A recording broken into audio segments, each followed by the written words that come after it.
Comencem la següent taula rodona d'aquestes jornades.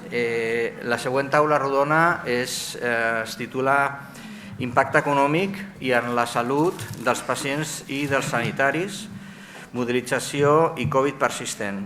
La moderació la fem el doctor Antonio Moreno del Servei de Malalties Infeccioses de l'Hospital Clínic i jo mateix del Servei de Malalties Infeccioses de l'Hospital del Mar.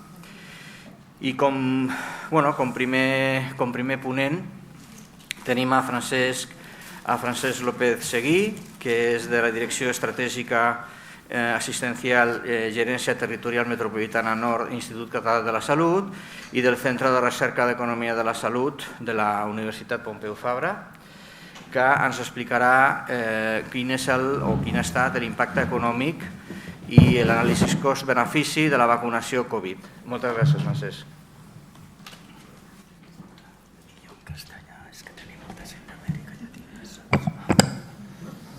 Bé, bona tarda, moltes gràcies per convidar-me. Em sento una mica intrús perquè no sé si hi ha algun altre economista a la sala o a totes les jornades, però estic segur que sóc bastant un alien aquí. En castellà. Sí, perdoneu. És que com que has introduït en català m'he liat. Ya me lo habían dicho, disculpad. Disculpad, en castellano. Decía que seguramente soy una excepción en estas ponencias porque soy economista, pero soy economista de la salud, entonces medio que os voy a explicar un poco un trabajo que hemos hecho en colaboración con Biocom y ya entenderéis un poco que tiene que ver un poco más con vosotros. Antes que nada, presentarme. Como os decía, mi ámbito es la economía de la salud. Entonces, soy profesor asociado a Pompeu Fabra, al Centro de Investigación en Economía de la Salud y al IGTP, al Grupo de Investigación en Innovación, Economía de la Salud y Transformación Digital. El resumen es que estoy en el Hospital Germans Trias y Pujol y allí tengo la suerte de compartir algún espacio con otros compañeros que seguramente ya conocéis, entre los cuales están Martí Català o Clara Prats del Grupo de Investigación Biocom. Y vengo a presentaros este trabajo que fue publicado lo hicimos a finales del año pasado y salió publicado a principios de este año. Es una evaluación económica para los que no estéis familiarizados con el entorno de economía de la salud. La evaluación económica, el ejemplo más típico es el análisis coste-efectividad. En este caso es un análisis coste-beneficio y lo que hacemos los economistas de la salud, que somos muy pesaditos con el dinero, es comparar los costes y los beneficios de la campaña de vacunación del COVID en Cataluña. En Cataluña, pero el ámbito territorial del cual disponemos los datos es la región sanitaria metropolitana norte, es decir, el área de influencia del Hospital Germans Trias y Pujol. Entonces, es un paper, es un trabajo eminentemente oportunista y así lo llevo diciendo desde el primer día que se publicó, porque uno de los valores añadidos más importantes que tiene el artículo es el modelo epidemiológico del Biocom. Lo que hacemos es juntar el trabajo que ellos habían hecho, y esto el culpable es Martí Català, que no lo he visto por aquí, pero sí está en Oxford, ya me lo suponía. Digo, no sé si habrá venido solamente para estas ponencias, pero desde aquí un saludo. Y entonces juntamos las dos piezas, la parte del modelo epidemiológico y los inputs de la evaluación económica. Lo hacemos para un periodo concreto que tiene algunos sesgos, entre los cuales que no hay Omicron y aún no se habían puesto las terceras dosis en Cataluña. ¿Cuál es el objetivo del estudio? Comparar costes y beneficios. Vamos a calcular cuánto nos han costado las vacunas y cuánto nos han ahorrado, ¿sí? Es decir, las vacunas tienen un impacto positivo, que no va a venir aquí el economista a explicároslo, ¿no? Pero lo que hemos hecho es intentar transformarlo en dinero.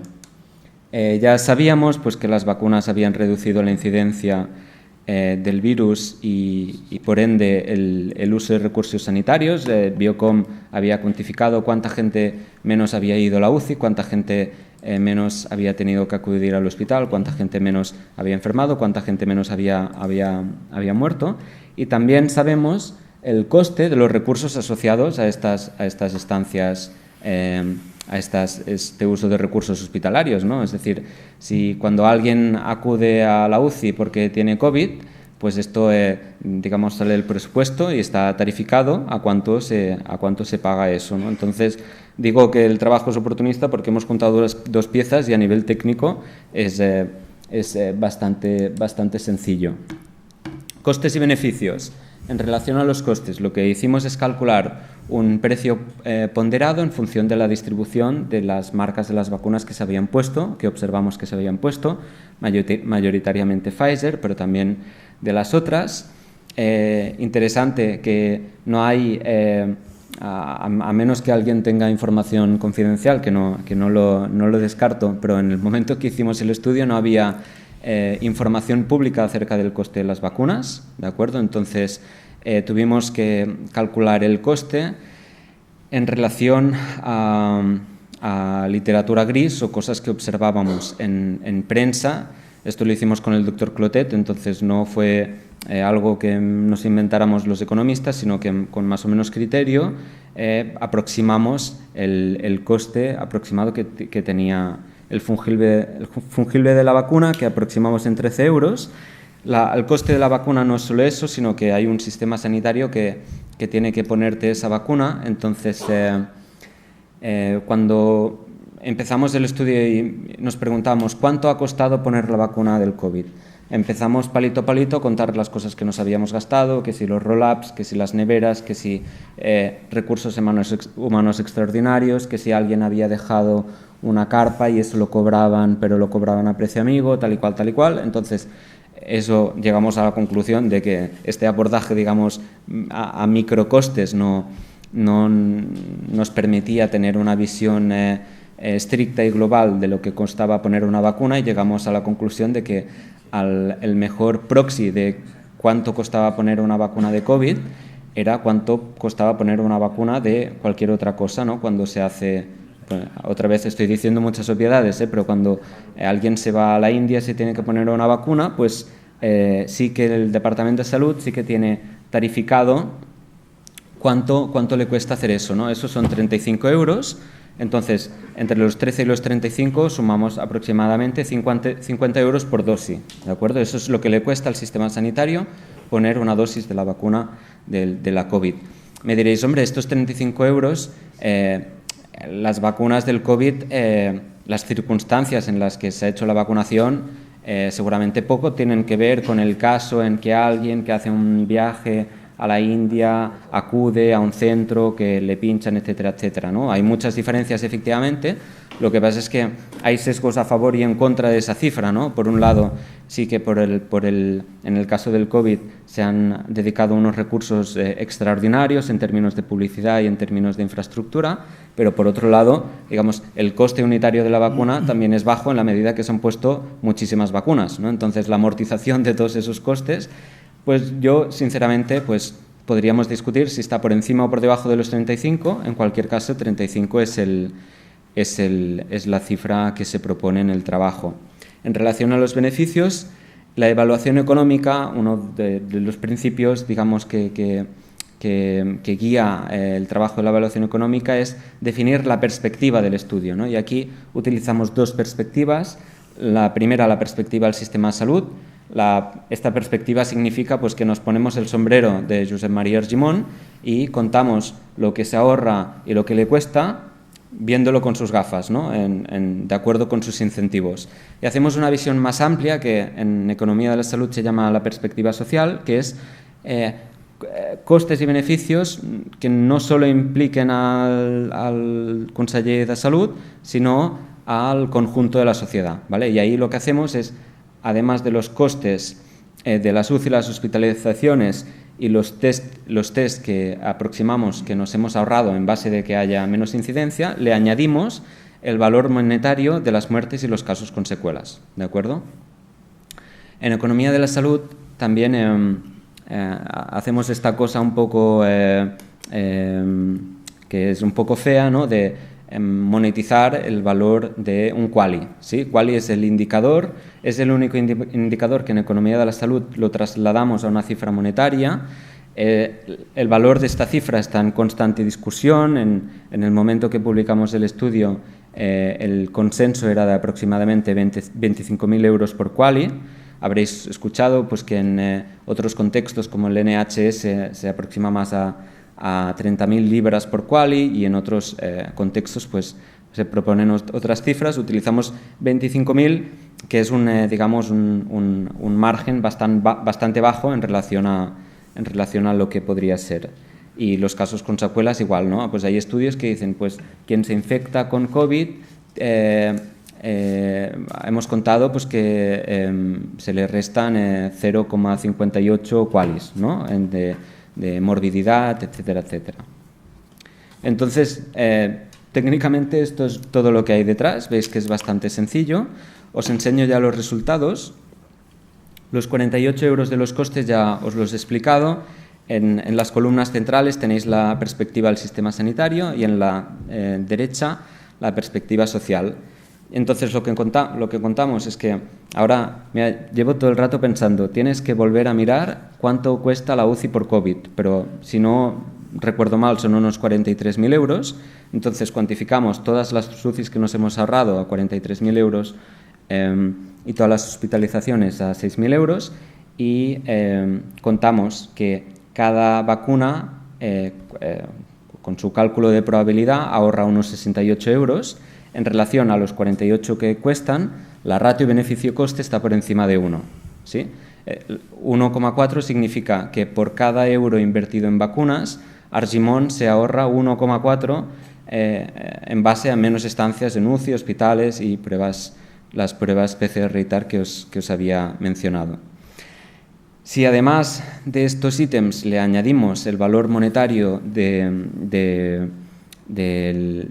los QALYs, que es una cosa que aquí más o menos entenderéis, pero en otros forums explicarle a alguien pues, que cogemos un QALY y lo multiplicamos por 25.000 y eso es el valor monetario, pues la gente no lo entiende nada. Entonces, tenemos la ratio de 1,4 y una ratio a la que se le añade este valor que sube hasta 3,4. ¿Vale? 3,4, mismo significado. Desde la perspectiva social, es decir, si tenemos en cuenta hospitalización, UCI, PCRs y TARs que nos hemos evitado y la mortalidad y la morbididad asociada a la menor incidencia gracias a las vacunas, por cada euro que hemos pagado en vacunas, a la sociedad nos han devuelto 3,4. ¿Vale?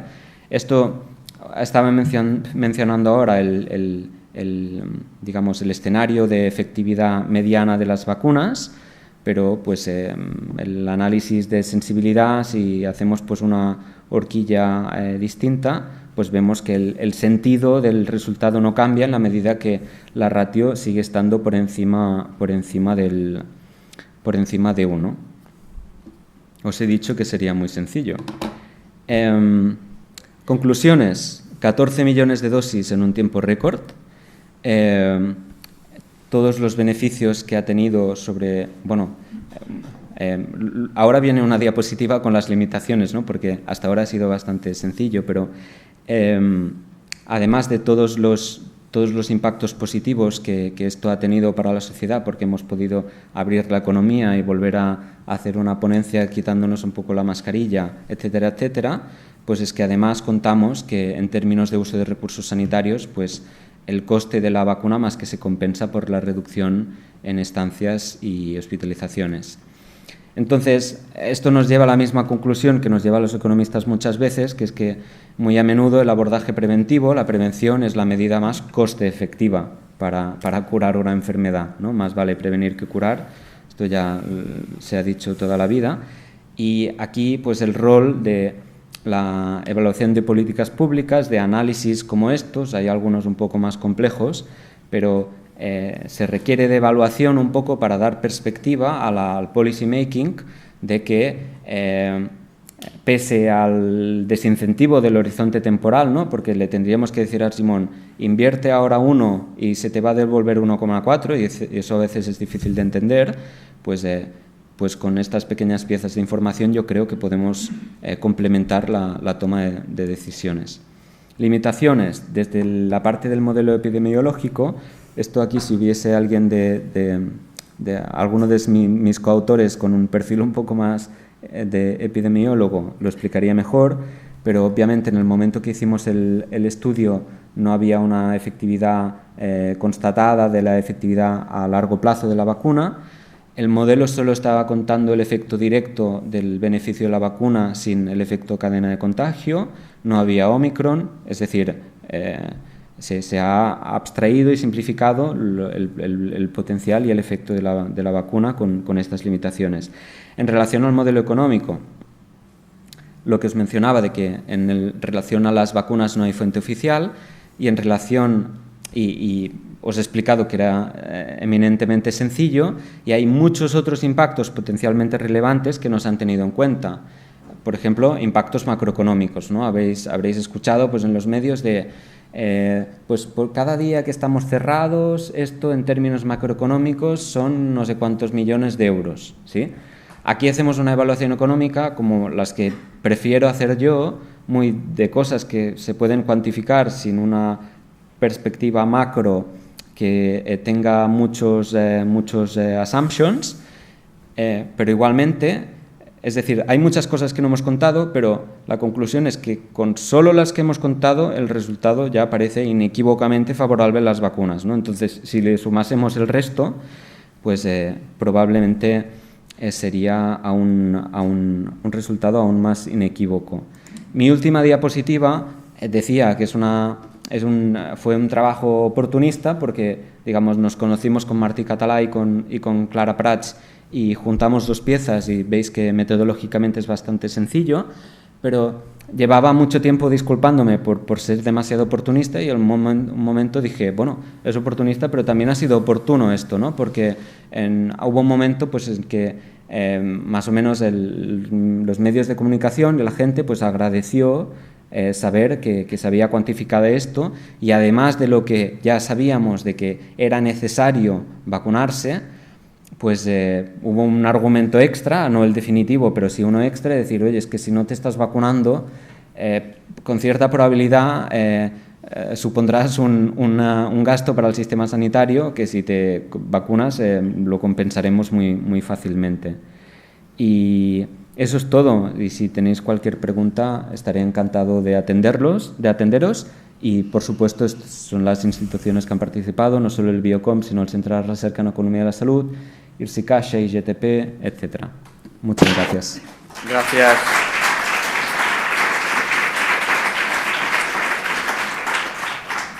Muchas gracias, Francesc. Si os parece, las preguntas las haremos al final de la mesa redonda, todos juntos. Y ahora vamos a pasar al siguiente ponente, que es Enric Álvarez. Enric Álvarez es físico de la Escuela de Ingeniería de Telecomunicación y Aeroespacial de Castelldefels y nos va a hablar sobre luces y sombras en la modelización de la COVID, un tema absolutamente apasionante y ya que vaya por delante nuestra felicitación por el trabajo tan útil y tan importante que habéis estado haciendo durante esta pandemia. Gracias. Muchas gracias. Realmente es un placer hacer esta ponencia sobre luces y sombras. Ha sido consensuado un poco con todo el equipo, es decir, lo he pasado a todo el equipo, creo que todo el equipo tiene más o menos la misma visión sobre las luces y las sombras, pero agradecer sobre todo a David, Inma y David, que son los que al final han hecho el trabajo de las figuras que tenéis en el artículo de enfermedades emergentes.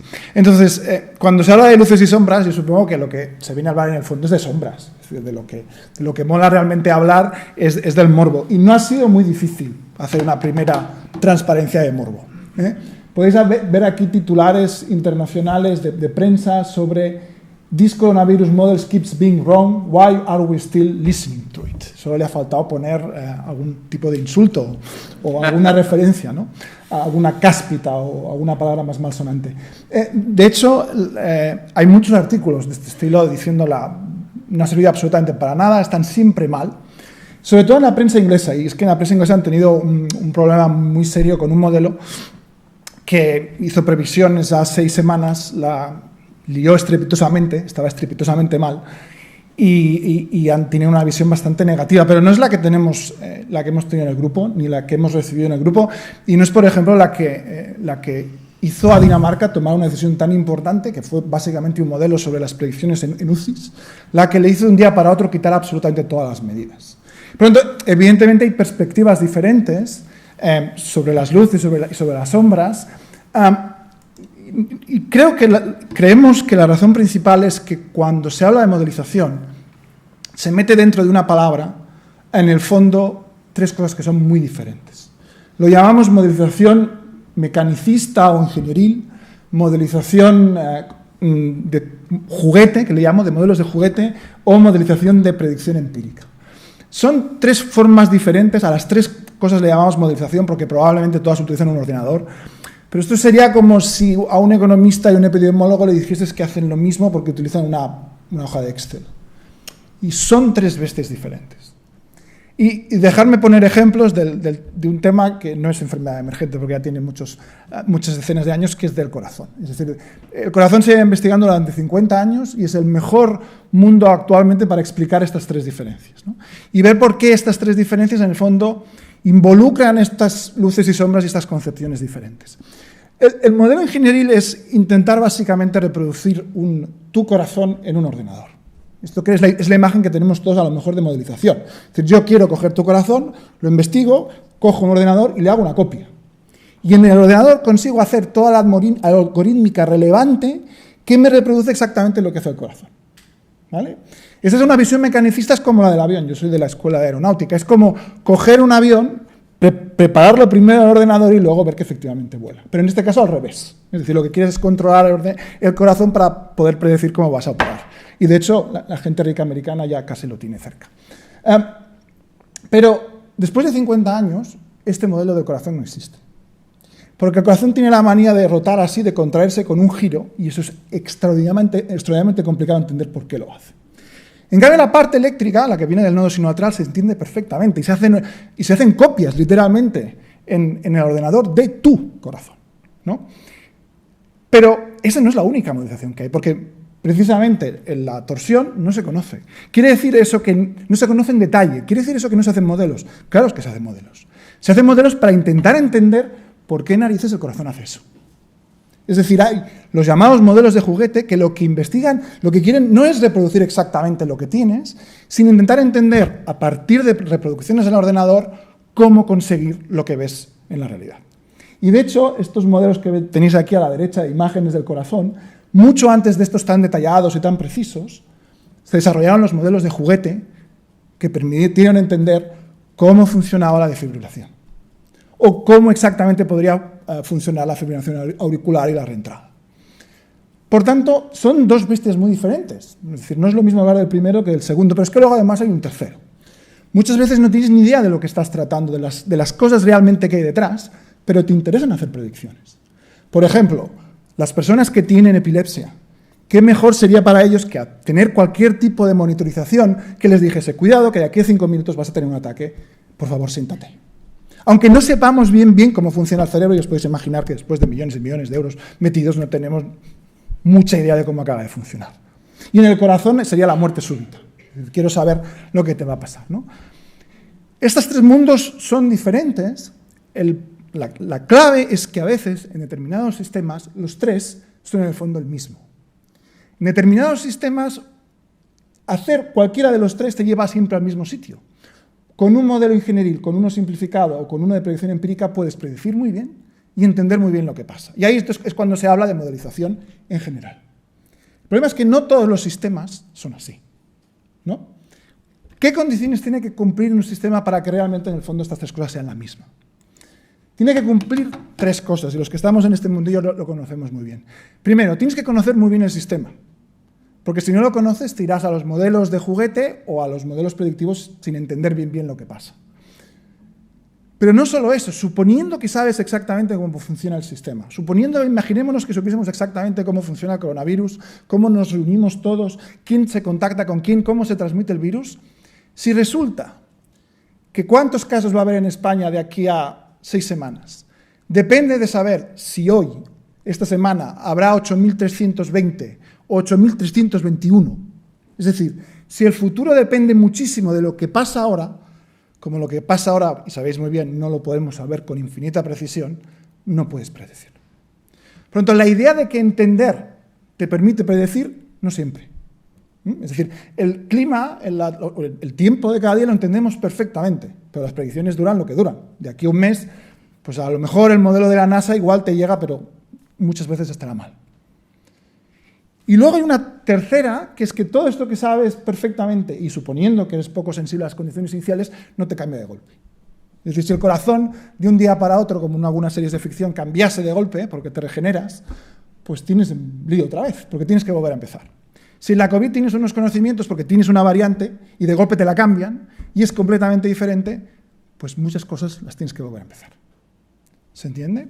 Y con esto ya está, porque con esto se entienden perfectamente las luces y las sombras. La cuestión es, ¿ha habido subsistemas en las que estas tres cosas se han cumplido y hemos conseguido entender muchísimo y predecir muy bien en la COVID? Sí, muy buenas. Déjame poner el ejemplo clásico, que es el de hospitalizaciones, entradas a UCI de funciones, a partir de conocer más o menos cuántos casos hay ahora. Es decir, gracias a la investigación que ha habido, se ha conocido perfectamente para cada variante, al cabo evidentemente de unas semanas, de unos meses, cuál era el perfil de personas que entraban en los hospitales, en qué proporción, cómo dependía de la edad, cuánto tiempo se estaban en el hospital, cuántos de ellos entraban a las UCIs, cuántos salían según edad, cuántos acababan en defunción. Todo esto se ha llegado a saber perfectamente. Y no solo eso, sino que el hecho que en un sistema como el español, o incluso el catalán, a lo mejor en un hospital puede fallar, pero con números más o menos grandes, predecir cuánta gente va a entrar en el hospital no te va a depender si hay 1.000 casos o 1.050 casos. Básicamente va a ser lo mismo. Y mientras no te venga una variante de golpe nueva que te lo cambie todo, pues se pueden hacer predicciones muy, muy fidedignas. Por tanto, tenemos un conocimiento profundo, sistemas de información, conocimientos de porcentaje de hospitalización. Al principio no, evidentemente hubo un trabajo enorme para conseguir esto, evidentemente no con la primera ola, a partir de la segunda y sobre todo a partir de la tercera. Conocimientos de cambios, sabemos cuándo van a aparecer esos cambios raros, el nivel de vacunación, cuándo te vas a tener que adaptar. Si tienes población suficiente, no te va a depender mucho cuánta gente te va a entrar en el hospital. Lo único, vigila si te entrega una nueva variable o pasa alguna cosa diferente. He pedido a Clara y al sistema de salud que nos deje presentar aquí las predicciones que se pasaban a salud pública y a la consejería. Esta es una predicción hecha el 12 de octubre. Tenéis en negro continuo los casos de la ocupación de UCI. Y en azul lo que se llamaba la tendencia y la estructura del modelo y la predicción con las barras de error. En los puntos separados fueron los casos que aparecieron, la ocupación que hubo los siguientes días. Evidentemente la predicción es perfecta, pero como casi siempre. Es decir, siempre que estabas en un periodo claramente con delta, podías hacer muy buenas predicciones a 2 semanas y probablemente a 3 semanas, un mes, bastante buenas. Pero evidentemente puede llegar en un momento la Omicron. En ese momento no sabes cómo te van a cambiar los porcentajes. Entonces, a partir de ahí lo que puedes hacer son escenarios. Puedes decir, si la Omicron es tantas veces menos grave que la Delta, la UCI harán esto. Si es un 20%, hará esto. Si es un 50%, la verde. Si es un 80% menos grave, la amarilla. Simplemente decir que tuvimos suerte. La realidad fue el 80%. Y no he puesto aquí los datos, pero realmente se dio exactamente a la curva amarilla. Literalmente la curva amarilla. O sea, la predicción era perfecta porque no sabíamos el escenario, pero el escenario se cumplió y los resultados fueron los que tuvieron. Si hubiésemos estado solo en un 50%, el sistema hubiese colapsado. Muy bien, entonces estos son los claros, claramente, las luces. Creo que queda bastante claro que decir que no puedes predecir a 12 meses lo que te va a pasar en la epidemia no es un oscuro, ¿no? No lo es. Es decir, para entender qué te va a pasar al principio de la epidemia, al cabo de 12 meses, tendrías que entender perfectamente la epidemiología de las personas, de las poblaciones, su comportamiento, cómo interactúan cada uno con otras personas y en qué entornos, porque no es lo mismo hacerlo en el parque que hacerlo en un restaurante, cómo es el virus, cómo se propaga, cuáles son las propiedades de las mutaciones, es decir, qué mutaciones van a aparecer y cómo van a ser, y algo muchísimo más complicado, que es cómo van a aparecer los desarrollos farmacológicos. Por lo tanto, es imposible predecir a 12 meses. Y lo mismo a 12 meses, porque es la escala de desarrollo incluso de vacunas y de alguna medicación. Pero la idea es, ¿y qué pasa a 1 o 3 meses? A 1 o 3 meses puedes decir, bueno, no va a aparecer ninguna nueva medicación, no va a aparecer ninguna variante. Si fijo esos escenarios, ¿vale? ¿Qué es lo que me quedaría por saber para poder predecir? Necesitaría saber las propiedades poblacionales, el comportamiento y la interacción personal y las propiedades contagiadoras del virus. Y aquí uno podría decir, pues tal vez sí. Tal vez podemos llegar a un conocimiento profundo de cada una de estas 3 cosas y conseguir modelos a 3 semanas, 1 mes, 3 meses. A partir, evidentemente, de hacer promedios. Es decir, no vamos a saber si tú te vas a juntar con tu amigo de 14 años o con tu amigo de 60 o con tu amigo de 55 en un bar. No, pero en promedio. ¿Qué matriz de conectividad hay? ¿Y cómo depende del mes? Por lo tanto, había esa esperanza de que a lo mejor se podían hacer predicciones a 1 mes, 3 meses. ¿Qué es lo que ha pasado? Pues que no. Que no. Y dejarme comentar después por qué no, yo quiero dejar para el final. ¿Qué es lo que pasa si nos vamos incluso a más cortos, que es a 3 semanas? A 3 semanas lo que pasa es que el comportamiento poblacional prácticamente no cambia. Sí que cambia si te coge Semana Santa o el previo de Semana Santa, pero incluso lo puedes prever. Por lo tanto, solo te quedan las propiedades y la demografía. Y eso ha hecho, muy bien, que modelos a 3 semanas hay muchísimos y muy buenos. Os invito a entrar en esta página web, que es un forecast europeo, un hub de redes de gente que nos dedicamos a hacer predicciones, a 3 semanas. Todos los modelos bastante razonables. Por lo tanto, eso quiere decir predecir a 2 o 3 semanas, quería decir predecir a 1 mes, 5 semanas las UCIs y los hospitales. Y, evidentemente, os invito a entrar. Y los modelos que hay allí son de los 3 tipos que he puesto, porque es que en el fondo da igual. Se conoce tan bien la demografía, se conoce tan bien más o menos en promedio cómo propaga el virus, que se pueden hacer promedios tanto empíricos como mecanicistas, como de juguetes, y todos, si están bien calibrados, dan unos resultados razonables. Esperemos pronto publicar, el grupo este de Hub espera pronto publicar, que si haces un metamodelo de todos los modelos, el resultado es mejor que el de cada modelo por separado. Y esta es la única transparencia que hemos hecho realmente original y que no está enviada a publicar a ningún artículo, sino que la hemos puesto para este artículo, para la revista, que es que dijimos, bueno, vamos a coger el último modelo, el de noviembre, y vamos a ver qué pasa si Fernando Simón nos hubiese llamado cada 2 veces por semana y nos hubiese dicho, dime cuántos casos habrá la semana que viene, cuántos casos habrá de aquí a 3 semanas, sumados, y cuántos habrá durante las próximas 6 semanas. Hemos cogido el modelo que hemos utilizado y que utilizábamos para predecir España a partir de noviembre y otros países europeos, y lo hemos aplicado. Y si vas a una semana, básicamente el error es del 10-15%, y nunca nos equivocamos de mucho. De hecho, el modelo nuestro está optimizado para eso. Si te vas a 3 semanas, aquí lo que están es el histograma, perdón, no lo he dicho, de cuál es el error relativo, es decir, cuántos casos ha habido de verdad respecto a nuestra predicción. Los errores empiezan a aparecer aquí del 90% de vez en cuando. Y hay veces que falla, y falla cuando hay cambios de golpe. Cuando de golpe la gente se empieza a hacer una cosa que antes no hacía. Y cuando nos vamos a 6 semanas, pues las cosas fallan. Los modelos predictivos a corto incluso fallan a las 2 o 3 semanas cuando hay un cambio inesperado o súbito de las interacciones sociales o un cambio súbito de la variante, que normalmente es menos grave porque suele tardar unas 3 o 4 semanas. Evidentemente puede fallar si los casos que tiene son muy pocos, pero entonces ya hay el factor del azar, ¿no? Como en el monkeypox ahora es el azar. Veremos qué hace la gente que se ha infectado. No hay modelo. Por tanto, dejarme concluir. Luz. Modelos altamente predictivos a corto plazo, 2 o 3 semanas. Modelos altamente predictivos de UCIs a 2 o 3 semanas. Ahora los retrasos entre los casos y los síntomas, como decía Clara, se están reduciendo porque hay mucha gente que entra en el hospital no por COVID, sino con COVID, con lo cual los retrasos se reducen. Y la sombra es que estoy aquí. La gente nos ha impedido hacer predicciones a 1 o 3 meses. ¿Qué es lo que va a pasar ahora? Y aquí quiero acabar. Ahora vamos a seguir con nuestra vida. Es decir, ahora sí que probablemente lo que haremos el año que viene será lo que hacíamos hace 3 años antes de la pandemia y podemos predecir más o menos qué es lo que va a hacer la gente. Y eso es lo que se hacía antes con la gripe. Con la gripe se evaluaban las propiedades estadísticas de nuevas variantes, se juntaban con las probabilidades poblacionales y se daban modelos probabilísticos bastante buenos de cómo iba a ser el año que viene, ¿no? La pregunta que nos queda ahora, que es muy interesante porque últimamente me decía Dani el otro día que las predicciones probabilísticas de la gripe con la COVID nos empiezan a fallar. La pregunta es qué va a pasar ahora con la COVID. ¿Con la COVID vamos a poder hacer lo mismo o no? ¿Van a ser mejores o van a ser peores? Es una grandísima pregunta que, como decía el clásico, se merece otra ocasión. Muchas gracias.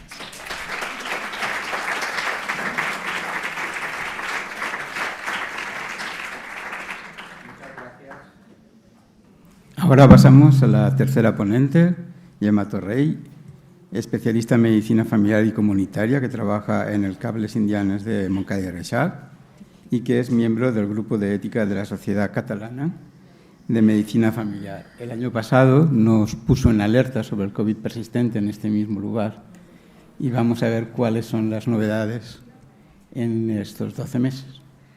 Vale, pues, Cuando quieras, tienes 20 minutos. ¿20 minutos más o menos? Gracias por la invitación primero y bueno, os voy a hablar un poco de la COVID persistente y de qué actualización ha habido en estos 2 años. Entonces, la título de estos barros, estos lodos, ¿no? Porque era un terreno bastante lleno de barro, los síntomas persistentes en su momento inicial, que nadie sabía qué pasaba, ¿no? Y nadie creía mucho que existían esos síntomas persistentes. Y ahora seguimos con lodos porque se ha hecho un poco más difícil aún, ¿no? Hacer cómo interacciona la vacunación, cómo interacciona las reinfecciones en los síntomas persistentes. Cada vez tenemos como más factores en medio que nos dificultan un poco más esclarecer qué es la COVID persistente. En todo caso, tengo una presentación un poquito larga, yo intento ajustarme al máximo. Vale. Estos son mis conflictos de interés. El máximo actual y que nos interesa es quizá que doy soporte al colectivo de afectadas y afectados persistentes por la COVID en Cataluña y estoy actualmente cursando el doctorado también acerca de la COVID persistente. Bueno, mensajes para llevarse a casa un poco de cómo estamos. Pues de que seguimos sin saber qué número existe de personas afectadas, pero probablemente este es muy elevado o es elevado. Y este problema viene por la detección, que es complicada, por el tipo de enfermedad y por el tipo de clínica de la persistencia y por la codificación, que hasta hace muy poquito no teníamos una codificación consensuada en el IC10 que permitiera codificarla en los programas informáticos. Que los pacientes siguen diciendo que tenemos poco conocimiento de la enfermedad, los profesionales, y eso también es un hándicap. Ahora existe una definición consensuada, con lo cual se supone que mejorará la investigación. También tenemos pocos datos sobre la repercusión, tanto en la identidad de las personas. Las personas han evidenciado cambios en la funcionalidad, cambios también en su entorno social, familiar, laboral, pero también económica, como decía el compañero, ¿no? Que hay de los DALIs y los CALIs en relación a la COVID persistente. Y que tenemos un futuro incierto delante. No tenemos pruebas diagnósticas ahora, ¿no? Que se hallan, con lo cual tenemos una mayor dificultad en la identificación y en esa asociación de la infección y los síntomas persistentes. Estamos un poco como al principio de la pandemia. Y también que hay cierto olvido de la pandemia. Todos tenemos muchas ganas de pasar página y que haya unos síntomas persistentes y gente afectada aún, pues tampoco no nos permite poner el foco, ¿no? Con lo cual eso se puede traducir en una menor financiación para estudiar la entidad. Pero el friendly reminder de que las personas afectadas siguen estando ahí. Esto es una historia de lucha colectiva. No puedo dejar de empezar por los pacientes. Las personas afectadas desde el principio, 2020-2021, han hecho un trabajo enorme por dar visibilidad a la enfermedad y por hacer incidencia política y poner en la agenda de investigación esta afectación. Esto culmina en el 2021, en octubre, con la definición que organiza la Organización Mundial de la Salud, ¿no? y que realiza mediante un método Delphi. ¿De qué hablamos cuando hablamos de COVID persistente? Pues actualmente la Organización Mundial de la Salud, como os decía, sí que propone una definición consensuada por profesionales y personas afectadas y que publica en octubre del 2021. Esta nos indica que hablamos de una entidad que ocurre en personas con un antecedente probable o confirmado, es decir, sin necesidad de una prueba confirmatoria microbiológica, porque sabéis que en muchos años, que al principio de la pandemia no había estado disponible, y que generalmente es a partir de los 3 meses, ¿no?, del inicio de una COVID. Es decir, aporta una temporalidad a cuando empezamos a hablar de que esos síntomas persistentes pueden corresponder a una COVID persistente. Y con síntomas que duran por lo menos 2 meses. Los síntomas más frecuentes indican que son la fatiga, la dificultad respiratoria y la disfunción cognitiva, y que pueden aparecer tanto después de que el paciente se haya recuperado de la COVID aguda, es decir, después de un periodo sin síntomas, o persistir desde la enfermedad inicial. También los síntomas pueden fluctuar o recurrir en lo que le llaman recaídas, ¿no?, o relapsos a lo largo del tiempo, y la definición podría ser diferente para la edad infantil, pese a que los síntomas son muy similares. Entonces, ¿cómo se traslada esta definición a la clínica? Pues ¿qué nos encontramos en la consulta? Pues personas que consultan como esta mujer de 28 años que tiene antecedentes de asma bronquial, una PCR positiva para SARS-CoV-2 en abril del 2020, que nunca fue hospitalizada y que presentaba unos síntomas al inicio que eran dolor de cabeza, fiebre elevada, sensación de ahogo y malestar general. La paciente a los 4 meses nos envía una e-consulta, que sabéis que es estas consultas virtuales que nos pueden enviar a los centros de salud, y nos dice que esta semana he estado con diarrea, tuve fiebre de 37,5, apenas tengo hambre, tengo el estómago como si fuera una acidez, me cuesta dormir bastante, la cabeza me explota, me levanto mareada, con mucha fatiga, el calor no ayuda, empiezo a notar que el cabello se me cae mucho, se me olvidan cosas, pero creo que esto ya se lo había dicho, doctora. Lo mismo de antes, me dice, tampoco tengo mucha sed, pero al lavabo voy muy seguido. Síntomas muy indeterminados, ¿no?, que nos cuesta mucho de identificar y de saber dónde los ponemos en nuestro conocimiento. Entonces, aprovechamos el caso para saber qué sabemos del perfil de las personas afectadas. Pues es verdad que en la mayor parte de estudios son mujeres, sexo femenino, con edades entre 40 y 49 años. En algunos estudios se están empezando a decir, ¿no?, que el sexo femenino es un factor de riesgo para poder tener la COVID persistente. Pero existen factores de riesgo hay comorbilidades que hacen que sea más frecuente la aparición de los síntomas persistentes, o hay algunos síntomas iniciales predictores. Esto hay algunos estudios que dicen o que han observado que sí que hay una asociación entre mayor número de síntomas al inicio y síntomas persistentes a la larga. Y luego otros que sí que no encuentran relación entre las comorbilidades previas, ¿no?, y la existencia de síntomas persistentes. Esta es una revisión sistemática que ha aparecido este año, que habla de los 5 estudios que revisan sobre este tema, y lo que os comentaba, ¿no?, uno sí que dice que quizá un factor predictivo es la hospitalización y la edad entre 40 y 49 años, y otros dicen que, lo que comentábamos, que sí que algunos números de síntomas iniciales pueden ser responsables de estos síntomas persistentes, pero no hay nada en claro. ¿Importa la gravedad de la enfermedad aguda? Probablemente no. Es decir, tenemos casos de síntomas persistentes tanto en personas asintomáticas como en personas que tuvieron una enfermedad moderada o leve, y también en personas que estuvieron ingresadas en la UCI.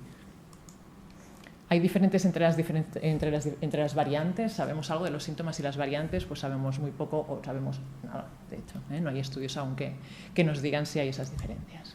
Lo que sí sabemos es que en la consulta vamos a tener que aplicar una perspectiva de género, por eso que comentábamos, ¿no?, que parece que las mujeres están más afectadas, y luego también revertir un poco esa injusticia epistémica de todos estos síntomas que son tan extraños, cuando nos los cuentan en la consulta, pues creémoslos.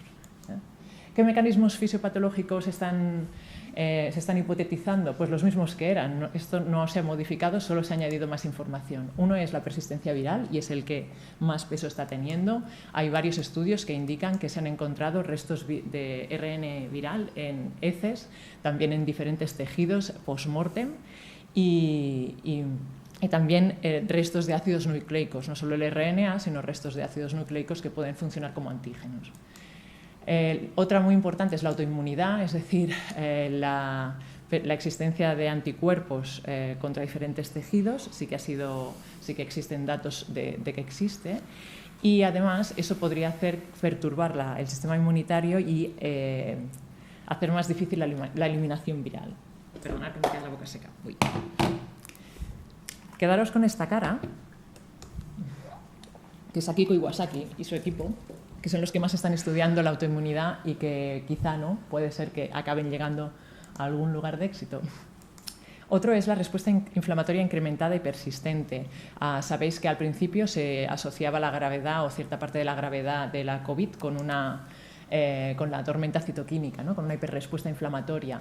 Se dice que esta respuesta inflamatoria excesiva también puede estar presente en la COVID persistente, y hay un estudio reciente del Instituto Carlos III que nos habla de un perfil de inmunidad de las personas con COVID persistente. Es un estudio con una N muy pequeña, unos 30 participantes, pero dicen que hay un alto nivel de células CD8, de algunos tipos de CD8 y de algunos tipos de natural killer, y luego también un aumento de células reguladoras CD4, pero que sí que lo que observan y les llama más la atención es que hay un agotamiento inmunitario en las personas con síntomas persistentes. Lo que no saben es si eso acabará siendo un patrón de identificación o no.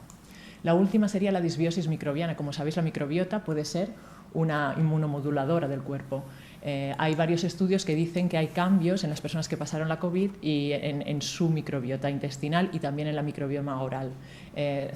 Acerca de la microbioma oral, lo que dicen es que hay más patrón de microorganismos inflamatorios, y que el patrón que tienen es similar al de las personas con fatiga crónica.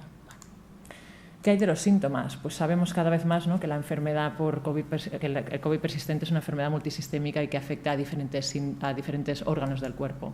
No ha habido mejores metaanálisis quizá que esta de la doctora López León y su equipo. El resto han venido a decir prácticamente lo mismo con los nuevos estudios aparecidos. Los síntomas más importantes, la fatiga, el dolor de cabeza, como decíamos, el trastorno de atención, la caída de cabello y la disnea. Este es un estudio realizado por los pacientes, por un grupo que se llama Body Politic y Patient-Led Research en Estados Unidos. Ellos hacen un estudio descriptivo sobre cómo evolucionan los síntomas a lo largo del tiempo y cómo funcionan las recaídas. Hay algunos desencadenantes. Prácticamente los desencadenantes suelen ser el ejercicio o el ejercicio físico mental o también el estrés, y luego en el tiempo cómo evolucionan estas recaídas, pues normalmente tienen un patrón irregular, muchas veces mejoran, es decir, la intensidad de los síntomas y de las recaídas a lo largo del tiempo mejora, pero en otros casos no se modifica. Este también es un estudio interesante porque explica que hay síntomas que al paso del tiempo disminuyen su prevalencia. Eso podría ser, por ejemplo, la tos, ¿no? La anosmia, que disminuye la frecuencia y la prevalencia a lo largo del tiempo. Luego estaría la disnea, que se mantiene más o menos igual, y luego estarían los síntomas neurológicos y neurocognitivos, que parece que van aumentando su prevalencia con el tiempo. Es un estudio hecho en Francia que se llama COMPER y que sigue evaluando a lo largo del tiempo la cohorte que sigue. ¿Vale? Síntomas o secuelas. Pues cada vez tenemos más información sobre qué ocurre en las personas que han tenido una COVID a lo largo del tiempo. Estos estudios son algunos de los publicados durante este año y que indican cosas como, ¿no?, pues que hay alteraciones en diferentes órganos en personas que tuvieron infecciones leves o moderadas, luego que hay mayor riesgo de enfermedades cardiovasculares, tanto en las que fueron hospitalizadas como en las que no fueron hospitalizadas, con lo que el equipo investigador pone en alerta, ¿no?, de que, claro, hay muchísimas personas que tuvieron síntomas leves y moderados y que también tienen mayor riesgo cardiovascular al mes después de la COVID. Luego está este otro estudio que es de este año, también publicado en Inglaterra, y que lo que explica es que realizaron tags en el momento del diagnóstico de la COVID y luego a los 140 días. Y lo que observan son cambios en el tamaño cerebral y también en algunas áreas concretas. Y luego se preguntaron si eso intervenía de alguna manera en la cognición. Y pasaron unos test y observaron que sí, que había cierto deterioro cognitivo que no saben si se va a mantener o se va a mejorar o va a empeorar. No sabemos. Este último es uno que también nos comenta que al año de haber padecido una COVID puede haber mayor riesgo de diabetes. Este es nuevísimo. Si ya hablamos de una actualización, este es de ayer, antes de ayer. Está hecho por los CDCs y también es una cohorte muy, muy grande de gente. Y lo que dicen es que encuentran esto, ¿no?, que 1 de cada 5 adultos puede tener una condición que puede estar relacionada con haber pasado la COVID previamente. Lo valoran buscando qué condiciones post-COVID están identificadas en los diferentes estudios y observan mayores riesgos cardiovasculares a nivel de tromboembolismos pulmonares, sobre todo, o de infartos de miocardio. ¿Cómo afectan todos estos síntomas a las personas que los padecen? Pues hay también estudios que nos empiezan a hablar, descriptivos sobre todo, ¿no?, de cómo están las personas después de tener la COVID y con esos síntomas persistentes. Muchos no se han incorporado todavía 2 años más tarde a su lugar de trabajo o han tenido que pedir una reducción en las horas de trabajo o una flexibilización. De todo esto conocemos muy poquito aún y sería muy, muy bueno, ¿no?, pues tener algunos estudios cualitativos que nos acercaran un poco más a esa experiencia. Hablan ahora o intentan evaluar la funcionalidad de las personas con COVID aplicando este término que se usaba en pacientes con VIH y que es la episodic disability, entendiendo que la funcionalidad diaria de estas personas puede fluctuar a lo largo del día y puede fluctuar también a lo largo de los días, con lo cual, de alguna manera, hay que intentar definir cómo es esa alteración funcional que tienen y para poder abordarla, ¿no?, después en los otros aspectos. ¿Qué podemos ofrecer a las personas afectadas? ¿Qué tratamientos tenemos? Pues aquí hemos avanzado poquito también. Seguimos teniendo como un tratamiento farmacológico sintomático que viene determinado por los síntomas que predominen, ¿no?, y que son fármacos que se han usado en otras enfermedades. A futuro sería ideal pues, hacer ensayos clínicos que tuvieran en cuenta, ¿no?, pues, las 3 principales mecanismos fisiopatológicos que se barajan, y entonces sería probar antivirales, anticuerpos monoclonales, corticoides, inmunomoduladores o, como se está haciendo en un estudio concreto, ¿no?, el Montelukast, pero hacer ensayos clínicos reglados para saber si alguno de estos tiene algún beneficio en estos pacientes. Porque ¿qué se está estudiando mientras tanto? Pues cosas tan variopintas como coenzima Q10, como otros suplementos dietéticos, la cámara hiperbárica, ivermectina, bortioxetina, cannabidiol, pero ninguna cosa muy relacionada, ¿no?, con los mecanismos de fisiopatológicos que hemos visto. Lo que sigue teniendo mayor eficacia, el tratamiento no farmacológico, que es la rehabilitación tanto física como neurocognitiva, pero también sabiendo que hay algunos pacientes que empeoran con la rehabilitación porque tienen como una post-exertional malaise, ¿no?, que tienen un malestar post-ejercicio, y eso hay que tenerlo en cuenta antes de dar rehabilitación. ¿Qué sabemos sobre las vacunas y la COVID persistente? Aquí sí que hay algunas novedades, por suerte. Hay un estudio, una valoración de diferentes estudios que hizo la UK Health Security Agency hace poquito, está publicado en febrero. Lo que hace es valorar 15 estudios relacionados con la vacuna y la COVID persistente. En el primero se preguntan si las personas vacunadas que pasan la COVID tienen más o menos riesgo de tener una COVID persistente. Otra pregunta que se hacen es si las personas con COVID persistente que no se vacunaron, al vacunarlas, ¿qué ocurre con sus síntomas? Y otra que no está en esos estudios, pero que os pongo, es las personas vacunadas pueden tener síntomas COVID persistente-like. Eso tampoco lo sabemos, ¿no? Si valoramos que la spike protein puede tener cierta participación de toxicidad en el cuerpo, podría ser que estas personas desarrollaran algunos síntomas que fueran similares. De hecho, existe un colectivo también aquí en Cataluña de unas 1000 personas que dicen que pueden tener síntomas asociados a la vacuna. Como sabéis, la notificación de los casos de los efectos secundarios de la vacuna es por la tarjeta amarilla. Eso está un poco limitado ¿no? La forma como hacerla no es fácil ni para los pacientes ni para los profesionales, y también yo creo que están colapsados como para hacer entrevistas personales y evidenciar si esa asociación existe o no y cómo ha sido la evolución de esos síntomas. Acerca de la primera pregunta, pues parece que sí, que la vacuna disminuye la probabilidad de tener una COVID persistente. Acerca de la segunda, no se ponen de acuerdo aún, no hay consenso entre los estudios. Hay estudios en los que predominan las personas que sí que les disminuyen los síntomas, y hay otro pool de personas que empeoran. Entonces ahí aún no tenemos la solución. Aparecen artículos recientes, muy recientes también, sobre la vacunación. Este último es justo uno que intenta responder a esta pregunta, y creo que es una N de más de 300.000 personas del US Veteran Affairs, y viene a decir lo mismo, ¿no? Que sí que hay una reducción en la posibilidad de tener síntomas persistentes tras la vacunación. Sobre reinfecciones, no sabemos mucho tampoco cómo afectan las reinfecciones en las personas con COVID persistente. No sabemos más que la observación que tenemos en la consulta, ¿no? De algunos pacientes que han sido afectados por una reinfección, y pues un poco de todo, ¿no? Algunos que han mejorado, otros que los síntomas no han sido peores, ¿no? Y otros que los síntomas no se han modificado respecto a los anteriores. ¿A dónde vamos? Pues vamos lentos, vamos muy lentos, y esperemos que vayamos a resolver todas las incógnitas que tenemos sobre la COVID persistente, que más o menos siguen siendo un poco las mismas que teníamos hace un año. ¿Quién está más a riesgo? ¿Cuántas personas hay infectadas de verdad? ¿Qué ocurre con las reinfecciones? ¿Habrá un tratamiento? ¿Será curativo, sintomático, estabilizador de los síntomas? ¿Cuánto tiempo va a durar esto, ¿no? Para las personas que están afectadas? ¿Qué riesgos añadidos en salud comportará a lo largo del tiempo el haber pasado una COVID? Eso es lo que teníamos ahí, y que sabemos que sí, que hay un riesgo añadido para las personas. ¿Y qué conexión tiene con otras enfermedades, ¿no? Con otras enfermedades postvirales o con el síndrome de fatiga crónica? Y hasta aquí mi charla. Os dejo esto, pero que esto ya es lo que hemos dicho hasta ahora. Muchas gracias a todos.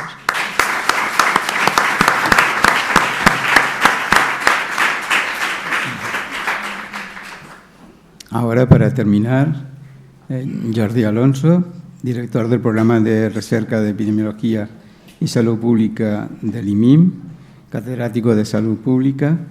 Su investigación se centra en trastornos mentales y nos va a hablar del impacto en la salud mental de los sanitarios. Cuando quieras. Muchísimas gracias. En primer lugar, quiero dar las gracias a la organización en nombre de todo el equipo del estudio MindCovid. MindCovid es un acrónimo que la primera parte es en inglés y tiene que ver con impacto mental y necesidades de atención. Y os voy a hablar de eso, precisamente, los resultados de este estudio, que se ha hecho en colaboración con 24 instituciones sanitarias del país, del Estado español. Aquí aparecen sus logos y tengo que decir que, aparte de la financiación recibida por el Instituto Carlos III para hacer el estudio, no tenemos ni percibimos un conflicto de interés sobre el tema. Las epidemias se han asociado en la literatura con trastornos en la salud mental, en los momentos de la epidemia y posteriormente. Tampoco hay tanta literatura, SARS, MERS, algunas. Lo que sí que es literatura relacionada con otras catástrofes naturales o catástrofes como la violencia, como las guerras, etcétera, ¿no? Y un poco con este contexto sabemos y esperábamos, antes de hacer este estudio, que el aislamiento, las cuarentenas, el estrés del trabajo de las personas que atienden a los pacientes, pero también la población general iba a sufrir, y es evidente que lo anticipábamos, básicamente a trastornos de ansiedad, estrés postraumático, trastorno por estrés postraumático, depresión y suicidalidad, ideación y conductas suicidas. De hecho, no sé si esto lo hago bien, el mismo día 30 de marzo de 2020, ahora si se busca una imagen de COVID, todavía sale esta como de las primeras, yo diría que es la primera, pues Víctor Sen, un especialista en Estados Unidos, ya hizo propio, no sé si los dibujos creo que son propios, no sé si las ideas también, que fundamentalmente lo que venía con la pandemia de la COVID eran varias olas diferentes de problemas, ¿no? Uno sería el relacionado directamente con la mortalidad, la infección de la COVID, otro sería el impacto sobre los servicios sanitarios, otro sería el problema de las condiciones no COVID que habrían quedado ocultadas, pero después tendrían que aparecer, y las secuelas, pero sobre todo había una una pandemia a largo plazo, o una oleada a largo plazo, que era el trauma psíquico, enfermedades mentales, los problemas económicos y el burnout, ¿no? Bueno, esa es una predicción que todo el mundo compramos y estábamos de acuerdo, y con esa idea, ese mismo día nosotros estábamos empezando el estudio. Bueno, ese mismo día enviamos el protocolo a Carlos III para su financiación, y tardamos un poco de tiempo. Básicamente el objetivo era aportar conocimiento generalizable sobre el impacto adverso en la salud mental de la COVID en España, y que las necesidades de atención asociadas a este impacto adverso. Cuesta mucho. Concretamente queríamos medir la frecuencia, ¿no?, la aparición y la persistencia de trastornos mentales, investigar cuáles eran los factores de riesgo individuales y poblacionales, es decir, teniendo en cuenta también su distribución en la población, asociados a esta aparición y persistencia, y después intentar dar información que fuese útil para estimar necesidades de atención en salud mental y por tanto, su cobertura. Me cuesta un montón. No he comido suficiente y nos planteamos un estudio en 3 poblaciones importantes por su vulnerabilidad especial dentro de la pandemia. Los trabajadores sanitarios, que es lo que voy a hablar fundamentalmente, pacientes y contactos estrechos de pacientes con COVID, y población general adulta. Aproximadamente intentamos evaluar 9.000 trabajadores sanitarios, 3.500 personas de 18 más años de la población española.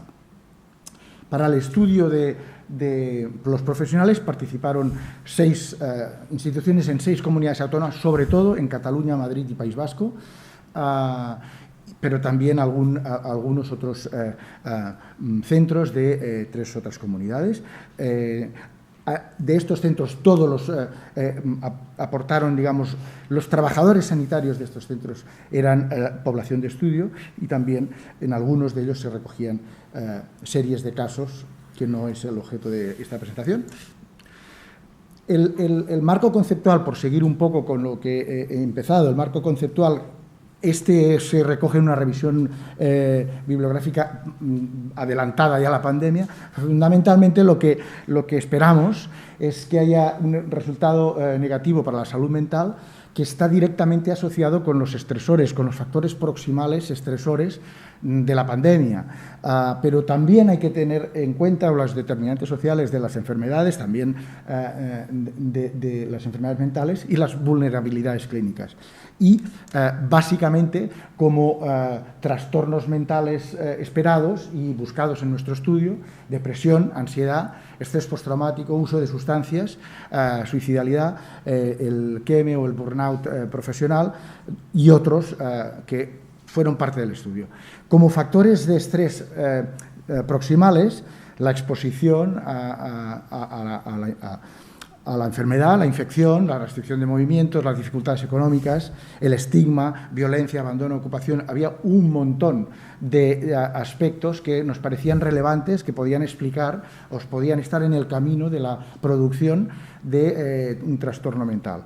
Sin olvidar fundamentalmente aspectos como la edad, el género, estado socioeconómico, relaciones familiares, etcétera, y vulnerabilidades, por decirlo de alguna manera, biológicas, como son condiciones o trastornos físicos y enfermedades mentales preexistentes. Para ello hicimos un estudio de medidas repetidas. Aquí lo que veis es el año 2021, con el número de casos abajo en España, declarados en España. Y cuando empezamos a hacer el estudio, nosotros empezamos evaluando profesionales sanitarios en mayo del 2020, y hemos hecho hasta el momento, de hecho, un cuarto seguimiento está en marcha. ¿De acuerdo? Y en la población general, más o menos coincidiendo en los mismos momentos. Y en los pacientes, aquí lo que ocurre en las iniciales es que el reclutamiento de los centros es un poco más retrasado en el tiempo, y por eso se alarga, y ahí lo que hablamos aquí es de evaluación basal o inicial.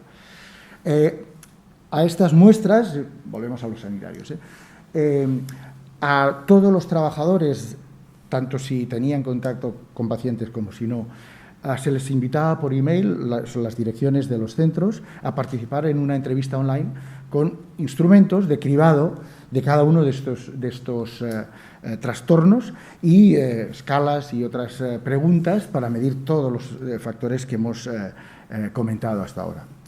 El cuestionario es muy similar en profesionales sanitarios, población general y pacientes, pero lógicamente profesionales sanitarios estamos interesados en algunos estresores profesionales específicos.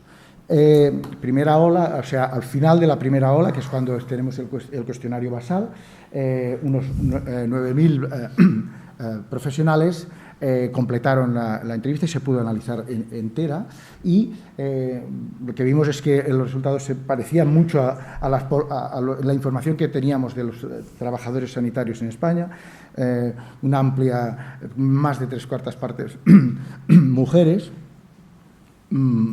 más de la mitad, menos de la mitad, 50 o más años, o sea, relativamente jóvenes, una cuarta parte profesionales de medicina, y casi una mitad o enfermería o auxiliar de enfermería, etc. Por aquel momento había un 16% con prueba positiva o diagnóstico de COVID, y algunos, una buena parte, aislados o en cuarentena y en contacto con pacientes. Importante, en estas muestras, el 20% de los profesionales no tenía atención directa a pacientes. Y esta es la prevalencia de probable trastorno mental para depresión mayor, para ansiedad generalizada, para ataques de pánico, para trastorno por estrés postraumático o para trastorno por uso de sustancias o alcohol. Son cifras importantes, 28% en el caso de alguno de estos, el 46% de los trabajadores. Esos son datos, como digo, importantes, que si los comparamos con la población general en el mismo momento, son de más del doble en cada uno de los casos, aproximadamente. Pero es que resulta que la población general, respecto a estudios previos, que no existen, este es un post, no es un pre-post, la población general ya estaba presentando más del doble de prevalencia de cada uno de estos trastornos, de algunos de los que se tenían datos fiables, en periodos pre-pandemia, de 2015-2016. Estamos hablando de, por lo tanto, una prevalencia muy importante de estos trastornos. Volvemos al personal sanitario. Aquí lo que vemos es si tenían condiciones mentales, es decir, autodeclaraban trastornos mentales antes de la pandemia. Si es que sí, la probabilidad de haber padecido en la primera ola algún trastorno mental era muy alto, como casi más del 60%. Por lo tanto, un primer factor importante para padecer un trastorno mental o un probable trastorno mental en la pandemia es haberlo padecido antes de la misma. Para ir un poco más allá de lo que todo el mundo estaba diciendo, que eran fundamentalmente las puntuaciones de síntomas, o en algunos casos, como nosotros mismos, probables diagnósticos específicos de trastorno mental, nosotros creíamos que había que intentar remediar lo que hacen los clínicos, los psiquiatras, a la hora de diagnosticar un trastorno mental, que es decir, que cumpla una serie de condiciones de sintomáticas, pero también que altere su funcionalidad de manera importante. Y por lo tanto utilizamos una escala de discapacidad que se utiliza también en la clínica y sobre todo en la investigación, para saber hasta qué punto el trastorno o problema de salud le causa una interferencia en cualquiera de estas 4 áreas, el hogar, el trabajo, relaciones personales, vida social, y considerar que esta interferencia es severa a partir de 7 hasta 10, que es el máximo que se puede contestar. Por lo tanto, nosotros decíamos que una persona tenía un trastorno, pero este trastorno se asociaba a una interferencia de 7 o más, era un trastorno mental discapacitante, lo que se parece mucho a un concepto de necesidad de atención. Y aquí lo que veis es que del 46% inicial de trabajadores con algún trastorno, una cuarta parte, como mínimo, un poco más de una cuarta parte, tenía una interferencia muy importante. Es decir, el 14,5% de los trabajadores sanitarios, en un momento dado, pensando que el 20% no están atendiendo a pacientes, el 14% en un momento dado, en el momento, digamos, álgido después de la primera ola, padecía o podía padecer un trastorno mental que le discapacitaba. Otro indicador importante de gravedad es las ideas de suicidio. El suicidio es un continuo, desde la ideación pasiva de muerte hasta los intentos más o menos serios y hasta la muerte por suicidio. Y en esa evaluación basal, un poco más del 8% de los trabajadores sanitarios habían tenido alguna ideación pasiva o activa de suicidio, 3,5% de ideación activa. Esto es bastante más alto de lo que se conoce en cualquier serie previa. Estas ideaciones activas incluyen planes de suicidio, incluso en nuestro estudio había un pequeño número de pacientes o de personas que se habían intentado suicidar, que habían declarado que se habían intentado suicidar. Comparado con la población general en el mismo momento, el total no es el doble, pero la ideación activa, que lógicamente es más grave, es de prácticamente el doble en trabajadores sanitarios.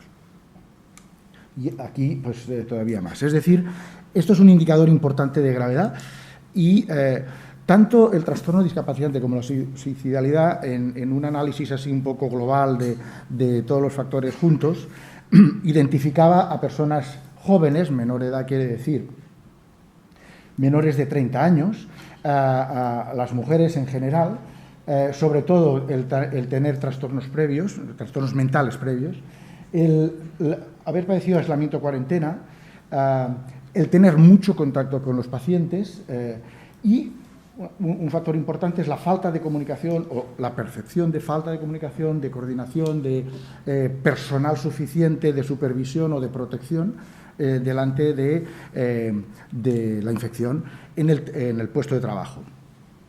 Pero también la pérdida de ingresos y estrés económico. Estamos hablando de profesionales sanitarios. Algunos de estos factores son comunes cuando los estudias en población general, pero algunos de estos son específicos de profesionales sanitarios. ¿Cómo evolucionó desde entonces? Ahora veréis, estos datos que os presento son todos los seguimientos. Aquí lo que hago es solo utilizar los datos de los que han hecho todos los seguimientos. No es la única estrategia de análisis, pero para hacerlo sencillito, para no complicarme yo la vida hoy, lo he hecho así. Fijaros, aquí están los profesionales sanitarios y aquí a la parte derecha la población general. Profesionales sanitarios, vemos que después del basal, el basal es entre mayo y julio, o sea que estamos hablando, el basal es cuando entre 2 meses y 5 meses del inicio de la pandemia, más o menos. Después hay un seguimiento a los 4 meses y otro a los 9 meses de este basal, en donde los valores son bastante estancados y hay un pequeño bajón a los 15 meses, sería el año y medio de la pandemia. De todas maneras, hay que recordar que aunque no tenemos unos valores previos comparables, para profesionales sanitarios, por ejemplo, tenemos para la población en general, esto pues sería 3 veces más que la población, entre 3 y 4 veces más que la población general en condiciones prepandémicas. La población general, hay un seguimiento que no se estaba previsto y solo hay a los 9 y a los 15 meses. Aquí lo que ha pasado es que, aunque se partía de cifras un poco más bajas, la evolución no está muy clara y parece que queda todavía en la parte alta. Sigue habiendo una diferencia importante y podemos decir que los profesionales sanitarios son una población vulnerable y impactada negativamente en su salud mental. Sobre todo se puede ver con la ideación, conductas suicidas, aunque la diferencia es más en la activa, esta es cualquier ideación. Fijaros que la diferencia, de hecho no hay diferencia en todas las mediciones y la diferencia con la población general, si hace algo es más bien aumentar que disminuir. Ese es otro criterio, como decía, de gravedad que nos hace pensar lo importante que puede ser el impacto en salud mental. No me había acordado de sacarme la mascarilla de la Pompeu. Perdonad un sabón, El cacahuete, me pasa como Fernando, el cacahuete ese.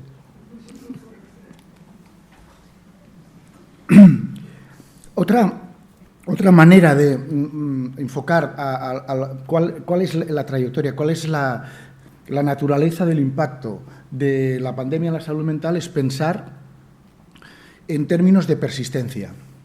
Es decir, aquí lo que os presento, y hay otras maneras, en términos de trayectorias que estamos mirando, pero en términos de persistencia es un poco más sencillo. En el basal había, los datos de estos 3.800, un 44% de individuos con algún trastorno mental. Entonces, lo que hemos mirado es, bueno, ¿cuántos de ellos tienen en 2 o más seguimientos, en 2 o 3 seguimientos, siguen teniendo algún trastorno mental? Y es algo más del 60%. Por otro lado, los que no tenían, en el momento basal, no tenían un trastorno, no cumplían criterios, ese 56%, como ha tenido incidencia, es decir, han aparecido en algún momento trastorno mental, pues en una tercera parte sí. eso no es para pensar de manera causal, es para pensar de manera, digamos, de curso de la enfermedad, ¿no? Algo parecido con la suicidalidad, solo que es un problema más grave, y a lo que sí que vemos aquí, que del grupo que inicialmente tenía ideación suicida, casi la mitad ha tenido 2 seguimientos o más con ideación suicida. Siguiendo. Y en cambio este grupo que no tenía, es un grupo muy grande, el 92%, aporta bastantes casos porque solo el 9%, solo ese 9%, pero es de un número grande, y tenemos, eso es... ¿Ahora? ¿Ya queda acabado? ¿Cuánto queda? ¿5 minutos o 2? 2 minutos. 2 minutos, vinga, pues. Resum. Durante la pandemia, en esos 15 meses, 2 de cada 3 profesionales han presentado algún probable trastorno mental. 1 de cada 3 algún probable trastorno mental discapacitante. 1 de cada 6 ideación suicida y 1 de cada 15 ideación suicida activa. Solo por decir factores, por decir que hemos estudiado factores de riesgo proximales, esos factores de la pandemia, o bien de la infección, del trabajo, de la salud o la economía, que, a ver si puedo pasar, con qué grado se asociaban con tener en el momento basal algún trastorno mental, y fijaros que muchos del trabajo, y especialmente percepciones de falta de preparación, etcétera, han sido factores de riesgo importante.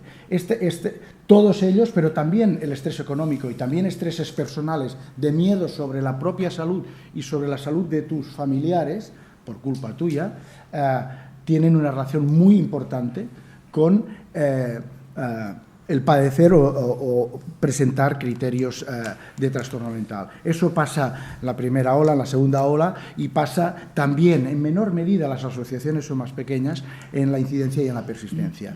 Estábamos buscando factores de riesgo conocidos. Acabo muy rápidamente, reconociendo que primero hemos utilizado instrumentos que son autorreportados y que son cribados de padecimiento de salud mental más que diagnósticos, que la tasa de respuesta inicial fue baja, y podemos hablar cuando queráis del tema, pero el número fue importante y la representatividad buena, y que faltan... sobre todo que no se puede establecer una relación causal, no tenemos un pre-post y no tenemos un diseño que lo permita, ni por lo tanto no hemos de caer, aunque yo haya enfatizado haya dado a entender que es así, no debería hacerlo, pero se trata de un estudio amplio. El marco muestra, la diferencia de muchísimos estudios publicados, es conocido, son todas las plantillas de los centros que han colaborado.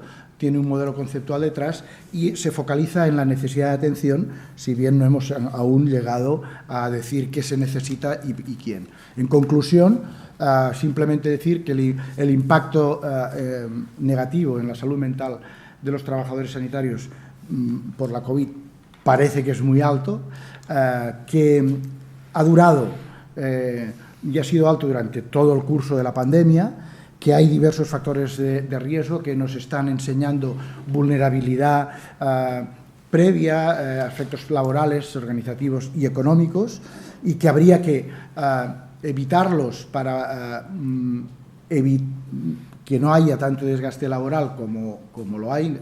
En otra sesión alguien ha dicho, como en otra sesión hablaremos de esto, y una necesidad de acceso a la atención de salud mental que prevemos que será aumentada y será un reto para la mejora del sistema.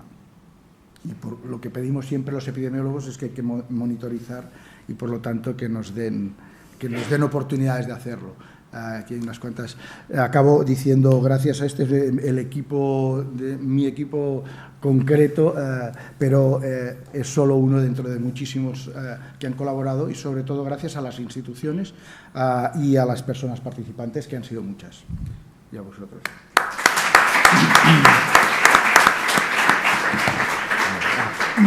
Muy bien, muchas gracias. Pasamos al turno de preguntas. Si los ponentes son tan amables, si pudieran subir al estrado.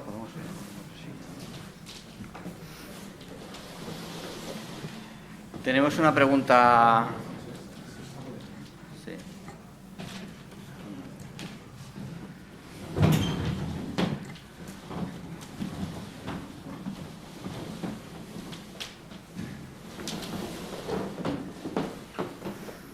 Tenemos una pregunta online, es para el Francesc. Dice si se puede considerar comparable el gasto de poner la vacuna de la COVID-19 con la de cualquier otra vacuna. Es decir, que aquí ha habido que implementar una logística, tanto, por ejemplo, por la forma de conservación y transporte de las vacunas RNA, que ha habido que montar centros vacunales. Bueno, la atención primaria pues que ha estado muy volcada por vacunar a los más vulnerables, y además, bueno, que además ha habido una población como la vulnerable, que es la vulnerable, que se ha podido perder, ¿no?, por el camino, por no dominar las nuevas tecnologías. Luego que ha habido campañas específicas para llegar a grupos de inmigrantes que se podían quedar fuera de los circuitos habituales por no tener tarjeta sanitaria. En fin, si toda esta estructura no se ha desplegado de la misma forma para otras campañas de vacunación. Bueno, aquí es una combinación de pregunta, pero creo que se entiende bastante. Sí.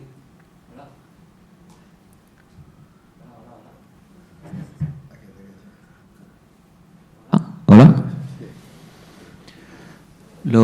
Lo he comentado un poco antes. Claro, tenemos por un lado la infraestructura que ya existe en el contexto del Departament de Salut para atender los miles de vacunas que se ponen de manera ordinaria en el sistema y la infraestructura extraordinaria que se ha montado durante el contexto del COVID para un tiempo concreto. Para este tiempo concreto, seguramente los costes pueden haber sido superiores a los que son en circunstancias normales, pero este coste se ha amortizado en más de 14 millones, no sé cuál es la última cifra, en más de 14 millones de dosis. Entonces, este eventual coste más alto lo tienes que dividir entre muchas más dosis de las que se ponen normalmente en el contexto de la actividad ordinaria, de la gente que se va hace viajes internacionales o las campañas que se hacen normalmente. Sí que es una limitación declarada y se entiende el escepticismo, pero lo argumentamos en este sentido.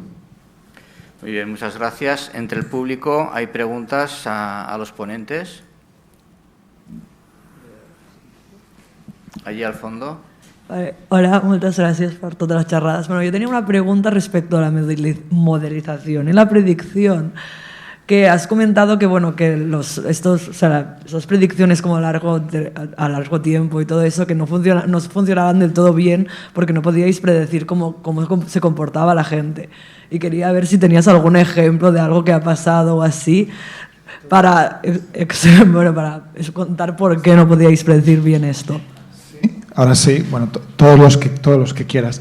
Es decir, una cosa es la escala de un año, ¿no?, que es necesitas predecir cómo funcionará el sistema de desarrollo de vacunas y cómo se pondrán, y eso es imposible, ¿no? Pero supongo que te refieres a las predicciones a 3 meses, ¿no?, a los grandes fallos. Mira, un caso clásico es el inglés, el modelo inglés a 4 o 5 semanas. Dicen, con Omicron va a haber unas incidencias muy grandes, vamos a superar seguro el 1.000.000 de casos semanales, a poco que la gente se mueva en el escenario, que se mueva menos, ¿no?, porque había una relajación general y tal y cual. ¿Qué pasó? En la televisión empezaron a salir imágenes de que era la Omicron, pero seguía habiendo un montón de gente en los hospitales y la gente no se movió de casa. En Cataluña, cuando se hicieron las medidas, no sé si te acuerdas, después de la tercera onda, después de la segunda, se cayó, se relajaron un poco, llegó la Navidad, subieron los casos otra vez, ¿no? Subieron y entonces empezó a hablar de medidas, pero no se implementaban, y se implementaron, en principio se dijeron, se van a poner después de Reyes. Después de Reyes. Tú miras los datos de movilidad y el 1 de enero ya toda la gente se quedó en casa. Toda.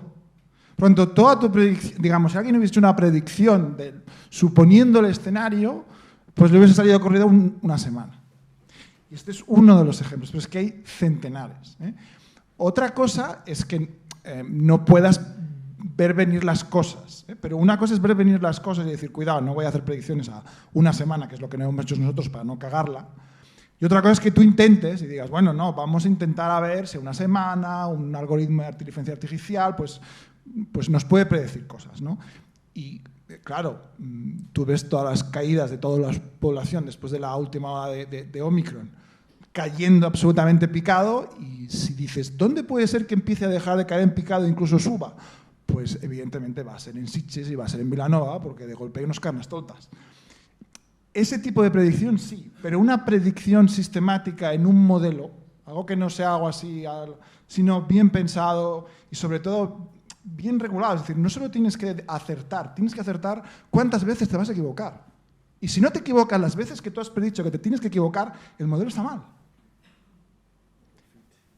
Exacto, ese es el problema con las predicciones a 5 semanas, y no se dice el pecador, se dice el pecado, y ese fue el problema de la gente que vendía modelos a 2 meses. El feedback social de lo que veo en la televisión es enorme, y en Portugal pasa algo parecido también, si miras los datos.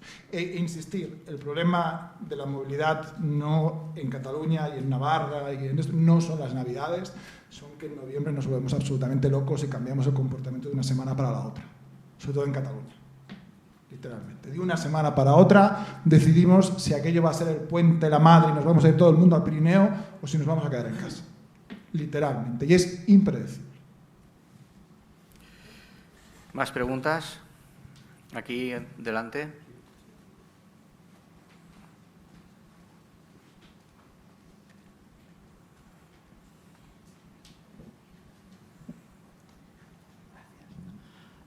Buenas tardes y en primer lugar felicitaros a todas las exposiciones que han sido muy interesantes.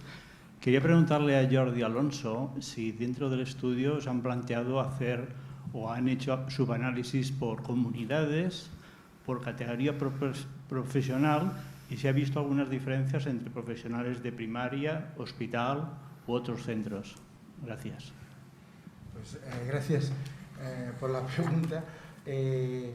Por comunidades autónomas, lo único que queríamos mirar, porque la muestra no estaba pensada tanto para representar comunidades, sino simplemente si respondían a los datos externos al estudio, por ejemplo, la tasa de infección, los casos en esa comunidad autónoma, porque también nos ayudó a decidir qué centros iban a participar. Y todos los datos los ajustamos por semana de evaluación y por centro, de manera rutinaria para no. Por lo tanto, no hemos analizado, pero hay una representatividad buena y hay una variabilidad entre las comunidades autónomas. El tema de profesionales es importante, sobre todo cuando uno quiere decir, el perfil de la persona a riesgo, del profesional a riesgo, pues hay que tener en cuenta muchos factores, porque el perfil de profesional más a riesgo es el del auxiliar de enfermería. Pero el auxiliar de enfermería tiene riesgo porque cuando tú empiezas a hacer un modelo multivariado, no solo de estresores agudos, sino de los distales, de los factores de riesgo distales, sí, las mujeres también tienen, pero las mujeres es que tienen varias cosas: el nivel de educación, el nivel económico, el nivel de capacidad de decisión, la experteza, la inseguridad laboral. Entonces hay tantos factores que yo creo que es muy importante matizar el análisis, ¿no?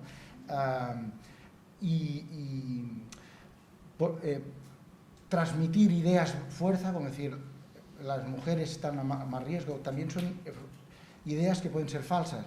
No, las mujeres están más a riesgo por todo esto que no estamos contando. Ahora, las personas que tienen un trastorno mental previo están a riesgo, claro que sí, y tienen otros determinados. Pero quiero decir que una cosa es el visibilizar si una profesión está más a riesgo o una persona concreta, y otro es entender el modelo. Y nosotros estamos ahí debatiendo cuán ajustados han de ser los modelos y cuán parsimoniosos hemos de ser en nuestro análisis. La otra cosa es la atención primaria. Hay un paper concretamente que compara atención primaria con atención hospitalaria. La atención primaria está tan tocada como hospitalaria ya en los datos basales, porque este paper, que es del British Journal, tenía que saber lo de British Journal Primary Care, puede ser, o no me recuerdo, perdón, Enrique Aragonés me perdonará, es el primer autor, pero lo mira y te lo puedo pasar. Pero está tan tocado y tiene los mismos factores de riesgo como los profesionales hospitalarios, que fue para mí una sorpresa, pero no para ellos que trabajan en primaria. En el basal y en el seguimiento. Ay, es que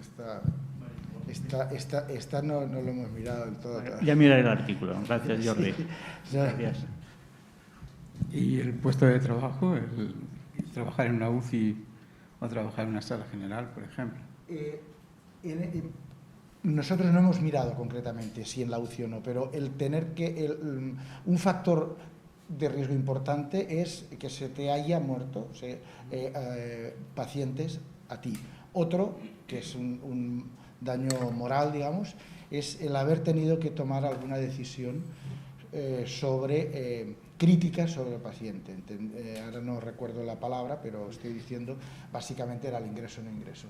Entonces, esto normalmente se asocia a decisiones en el staff médico, pero el staff médico como tal tiene un menor riesgo, de menos del 50% de riesgo de trastorno mental que los otros, porque hay otros elementos protectores, a pesar de que a lo mejor el contacto, la responsabilidad, etcétera, es complicado. ¿Más preguntas entre el público? Gemma, por ejemplo, en tu experiencia, el seguimiento de este tipo de pacientes requeriría una unidad más o menos especializada en la atención primaria, ¿no? Porque eso pareció que ha quedado claro en tu charla anterior.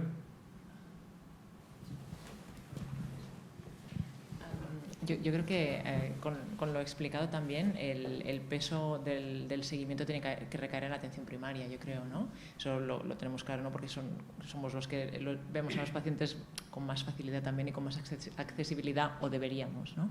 Entonces yo creo que el seguimiento lo tenemos que hacer desde atención primaria. El tema de las unidades multidisciplinares, donde están hospitalarias o en primaria, yo creo que si hay una buena coordinación, y eso no es solo una palabra, ¿no? Sino que es algo que quiere decir que realmente se puede, ¿no? hacer el paso del paciente de primaria a hospitalaria con facilidad, y dentro del hospital hay alguien que también coordine ese paso por el hospital de la persona, ¿no? Es como hacerse cargo en un lugar y hacerse cargo en el otro, con eso sería suficiente, ¿no? Pero el peso tiene que recaer sobre la atención primaria, y en eso sigo pensando lo mismo.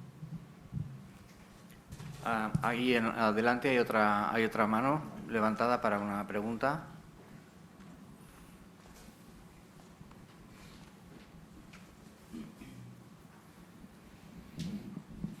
Sí, para la doctora, que es que igual me ha pasado, pero ¿crees que existe o será fácil tener una definición de caso de long COVID, o hay algún acuerdo ya que yo desconozca? Eso en cuanto a long COVID, que me parece un tema muy interesante. Y después una cuestión que no sé si parecerá una butada, pero ya que está el economista y que hacéis modelos y trabajáis ahí, normalmente se hacen estimaciones de los digamos, beneficios, de coste-beneficio de vacunas, de programas de screening. ¿Existe la posibilidad de saber el beneficio que aportáis los que hacéis modelos en términos económicos?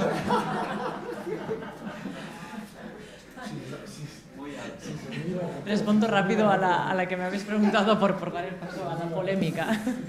Pero la definición de caso yo creo que va a ser difícil por el tema de que mucha gente no tiene la prueba diagnóstica confirmatoria. Si la basamos solo en eso va a ser complicado tener un diagnóstico, o sea, una definición de caso.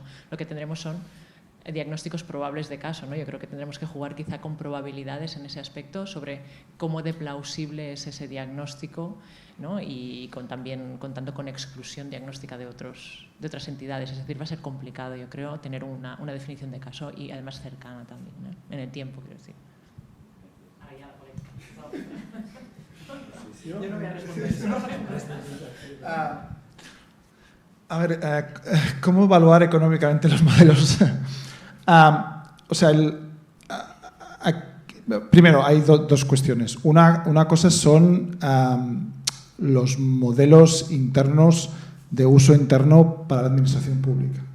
Es decir, y eso es cómo ¿cómo le pones tu dinero a ser capaz de decirle a un director de hospital que tiene que abrir una planta de COVID 2 semanas antes, que es lo que han hecho los modelos que le enviábamos a salud, ¿no? Es decir, el feedback que tenemos de los jefes de servicio es, vamos, no hay dinero para pagarnos, ¿no?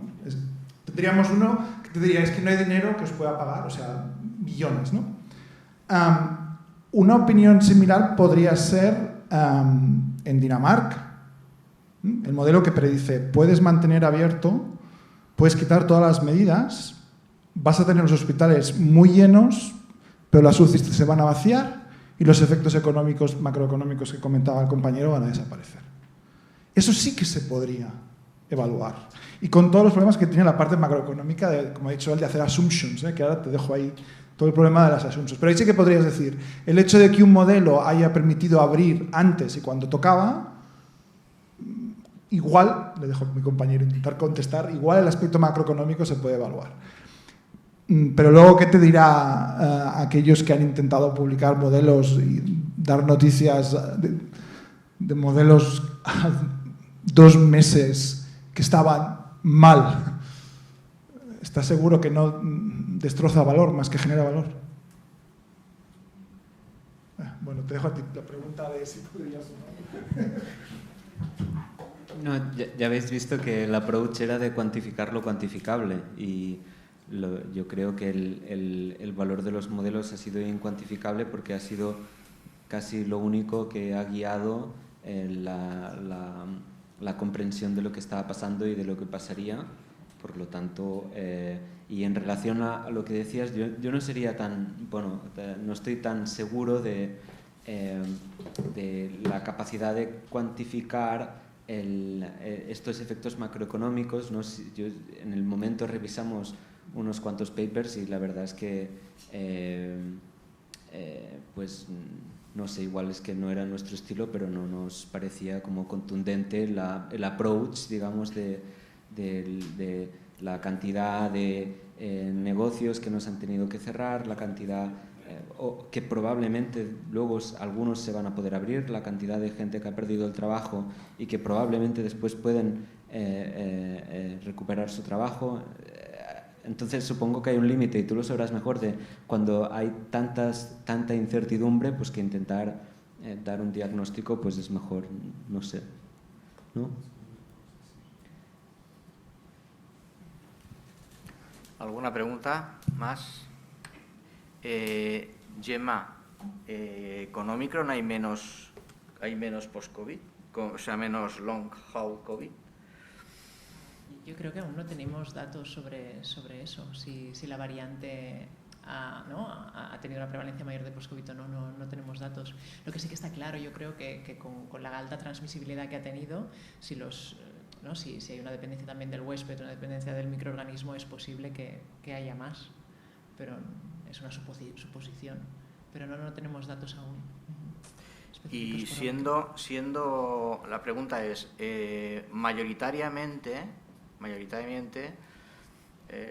los datos que hay de COVID persistente han sido publicados los series más largas prácticamente a un año y medio. Y se ve que en muchos casos desaparece la enfermedad, ¿no? Que no es persistente, digamos, para toda la vida, ¿no?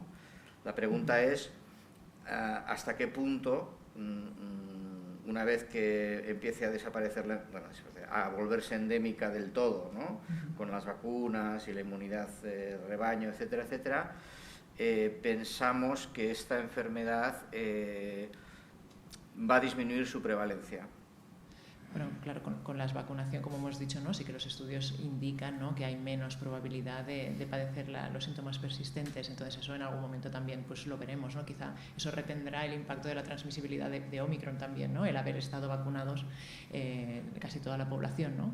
Es decir, que ahí veremos qué ocurre. Y la otra es que no tengo tan claro lo de la curación, ¿no? Aún, porque en los estudios en el COMPER, por ejemplo, en el que os he puesto antes, un 33%, creo que era, es que me acuerdo de los tantos por cientos porque me fijé en eso, decían que se habían curado, pero luego en los seguimientos un 15% volvían a decir que tenían síntomas. Como no sabemos muy bien cuánto tiempo quiere decir curación, porque puede ser fluctuante la enfermedad, ahí también tenemos una duda, ¿no? La curación es a 6 meses sin síntomas, ¿no? O sin recaídas, a 1 año sin síntomas, sin recaídas. Entonces yo creo que aún ahí estamos un poco expectantes. Sí que es cierto que hay menos cantidad de gente que tiene síntomas más allá de las, ¿no? Pues de las 12-18 semanas.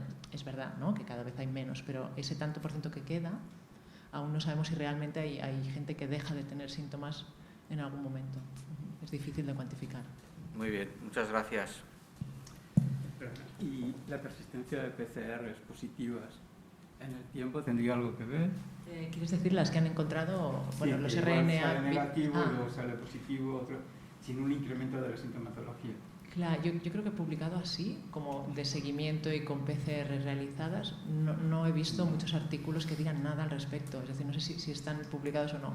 Pero es verdad que como han encontrado, o las series que he visto que han encontrado RN fecal, 10 meses eran lo más largo, fecal, y que sí que asociaban un poco con los síntomas gastrointestinales que quedaban.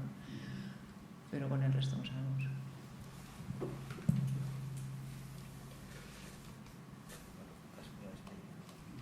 ¿Tenemos un minuto?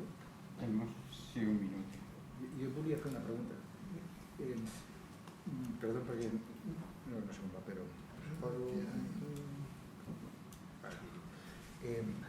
Francesc, que me ha gustado mucho la presentación, muy sencilla, pero muy clara.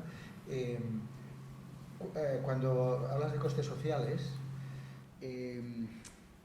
claro, por ejemplo, la pérdida productiva de las personas muy mayores, que son las grandes... el gran masa de pacientes, ¿no? Que se benefician de la vacuna o de no morir, claro, ellos aportan valor negativo, ¿no? a esas valoraciones, en realidad, porque lo único que hay que pagar son pensiones y además no son productivas, ¿no? ¿Cómo lo resolvéis esto? No se resuelve porque el valor monetario que se aplica a los qualis es lineal en todas las franjas de edades. Sí que es verdad que hay algunos trabajos que para cosas puntuales intentan cuantificar, porque en realidad es igual uno de los ámbitos más controvertidos de la economía de la salud, ¿no? Y podría aquí podrías llegar a la conclusión de que los economistas somos tremendamente antipáticos, pero el valor monetario del quali no está tan orientado a la producción que el individuo es capaz de aportar, sino a la disposición social que tiene el sistema sanitario de protegerte en torno a la enfermedad, ¿no? Entonces, digamos, cuánto Argimon está dispuesto a pagar por ti para salvarte un quali. En cualquier caso, lo que dices tiene sentido. Igual no es lo mismo los 5 primeros qualis de tu vida o los 30 primeros qualis de tu vida que el quali de una persona que ya ha vivido 95 qualis, pero eso es un nivel de controversia que no me veo capaz de, con menos de 15 segundos, dar alguna respuesta. Pero gracias por la pregunta.